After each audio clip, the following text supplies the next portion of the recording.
এদেশে আধিপত্যবাদ যারা বিস্তার করতে চায় তাদের পরিকল্পনাতে তাকে হত্যা করতে হবে। আল্লাহ তাকে তুমি শহীদ বৃত্তি দিও। আল্লাহ তার বক্তব্য, তার আকাঙ্ক্ষা আমার বুলেট লাগবে মিছিলে, আন্দোলন সংগ্রামে, সেখান থেকে আল্লাহ আমাকে শহীদ হিসাবে কবুল করো। আল্লাহ তাকে তুমি শহীদ বৃত্তি দিও। আল্লাহ যে ভূখণ্ডে আমরা 20 কোটি মানুষ বসবাস করছি, একটা আধিপত্যবাদী শক্তির পেটের ভিতরে আমরা আছি। আল্লাহ আমাদের সকল মানুষকে তুমি দেশপ্রেমিক হিসাবে কবুল করো,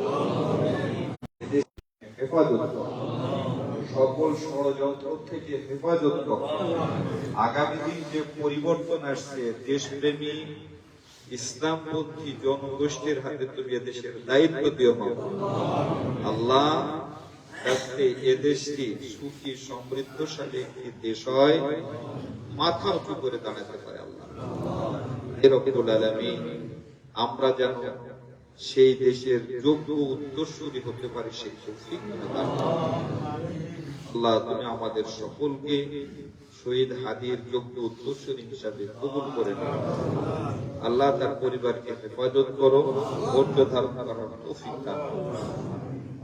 سبحان ربك رب العزة عما يصفون وسلام على المرسلين والحمد لله رب العالمين. لا إله إلا الله محمد